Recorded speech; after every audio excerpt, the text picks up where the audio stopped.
Hola señores, el tema principal es el método científico de Galileo Galilei y los dos principales modelos científicos. Pero antes quiero hablaros sobre las ideas, conceptos y de un bodegón. Tengo un interés por daros a conocer una serie de entidades que después desvelaré de la forma más rigurosa posible. Un método para este fin es describir dichas entidades con el uso de las palabras, de oraciones que definan esas entidades.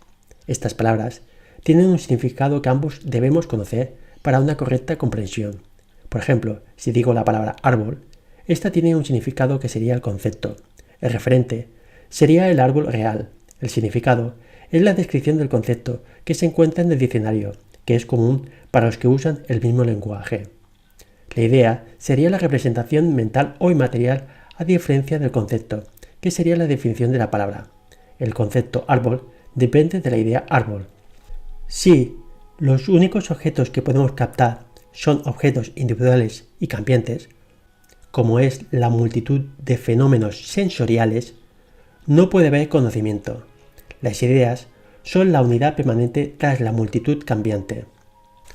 Usamos términos que son generales o universales, es decir, cuando hablamos del hombre, lo hacemos para la multiplicidad de individuos y para uno en particular. Esto nos hace preguntarnos por la relación de nuestros términos con la realidad. Ante esta situación encontramos dos movimientos principales, el realismo y el nominalismo. El realismo considera que el universal se encuentra en la realidad. El nominalismo niega que está en la realidad. Dentro del realismo encontramos el ultrarrealismo y el realismo moderado. Como formas de nominalismo está el conceptualismo y el nominalismo puro. El ultrarrealismo mantiene la existencia de las realidades universales, independientemente de la actividad cognitiva del hombre. A pesar de que exista la realidad particular, la realidad verdadera es la universal. Esta es la posición de Platón. La realidad moderada considera que los términos universales existen en la realidad concreta y particular. Ahí hay algo universal, que los hombres sean hombres. Esta es la posición de Aristóteles. Por ejemplo, un gato es gato porque pertenece a la especie gatuna, pero también es un individuo. El conceptualismo afirma que los universales solo existen en nuestro pensamiento. No podemos encontrar dos perros iguales. Esta posición defendida por Guillermo de Ockham. Y los nominalistas puros, ni siquiera los universales se encuentran en nuestras ideas. Todas las cosas que existen son individuales. Lo que he hecho es un resumen de los movimientos más importantes en torno a los universales, pero existen otros y los expuestos existen variantes de las mismas. A grandes rasgos, una teoría es sólida si es coherente y sin fisuras. Dependiendo de la filosofía que utilicemos, es susceptible que utilicemos un método u otro para adquirir conocimiento. Por poner un ejemplo, el movimiento idealista sería imposible de conocer las entidades sensibles en su totalidad. Hablaríamos de escepticismo, ya que lo único que captamos son los fenómenos. Algunos pensadores en ocasiones crean definiciones conceptuales con términos ya existentes o bien crean unos de nuevos, con lo cual solo es comprensible si se conoce la definición que ellos mismos han creado. Por ejemplo, el concepto idea puede tener diferentes significados. Si bien algunas afirmaciones no son del todo correctas, pueden llegar a ser ciertas en términos generales. Por ejemplo, el agua se compone de moléculas. Tal vez ese filósofo o pensador no utilizó el término moléculas, pero sí afirmó que se compone de partes más pequeñas. Haré ahora una definición de las tres entidades que forman el bodegón. Es un vaso transparente, contiene un líquido transparente, el vaso contiene también un bolígrafo. Os podéis hacer una idea de lo que estoy hablando. Esta definición es correcta. Se puede obtener más información sobre ella ampliando la definición de mi bodegón. La imagen nos aporta más información de forma instantánea y nos corrobora lo mencionado anteriormente. Pero esta información podría ser parcialmente cierta. El ser humano ve la imagen con unas capacidades físicas determinadas. Si yo viera esta imagen, esta escena, con una cámara térmica, mi impresión del bodegón sería diferente, o dicho de otra forma, el bodegón en sí es diferente al bodegón para nosotros.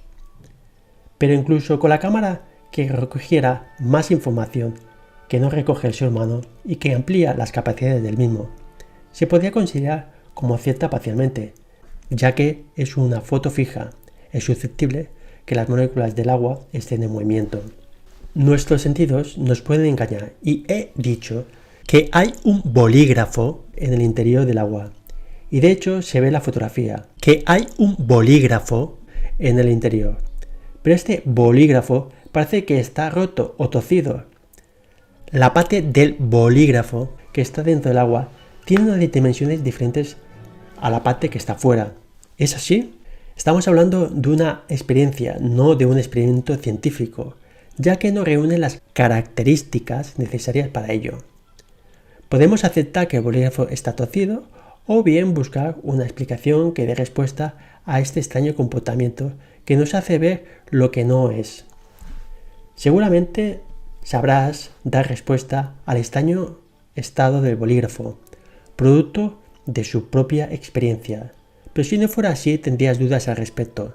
Si sacamos y volvemos a meter el bolígrafo, observaremos que el bolígrafo no está roto, ni está torcido. Mantiene las propiedades físicas. En base a esta prueba, demuestra la existencia de un fenómeno o hecho que además es observable y verificable. Producto del proceso es un aprendizaje. El bolígrafo no cambia las propiedades físicas y podemos atribuir a una distorsión óptica a un fenómeno. Comienzo la parte principal. El método científico de Renato Descartes, de forma breve, es establecer un criterio de veracidad, después un análisis, una reducción de los elementos a investigar, y se pasa de nociones o enunciados simples a otros más complejos. Estos procedimientos serán bajo el método deductivo. Es importante el último punto, en la revisión de los procedimientos que se han dado hasta llegar a deducciones complejas. El método inductivo sería primero plantear la hipótesis, segundo una deducción a partir de los efectos observados o experimentos provocados y tercero ver si los resultados se ajustan con los previstos. Como ya he mencionado, existen dos estrategias para conocer lo que sucede.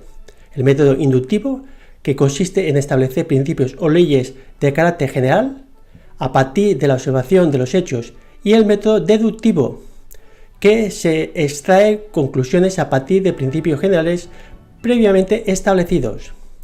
Os muestro el método hipotético deductivo de Galileo Galilei. Galileo estaría en el grupo de filósofos de los realistas científicos.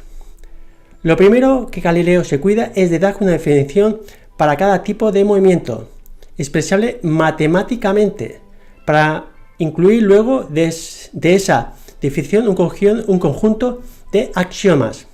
Así, por ejemplo, el movimiento uniforme será aquel en el cual las distancias recorridas por la partícula en movimiento durante cualesquiera intervalos iguales de tiempos son iguales entre sí.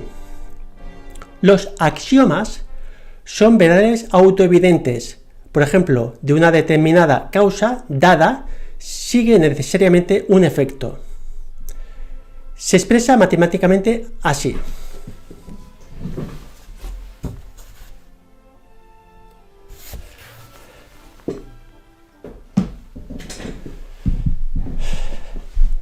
Posteriormente, se podría hacer una serie de experimentos para corroborar que siempre se cumpla.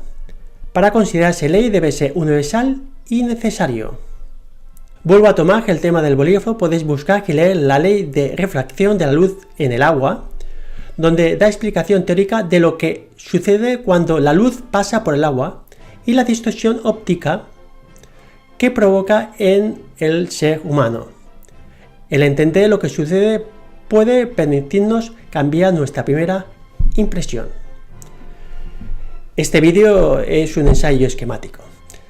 Me despido, saludos y adiós.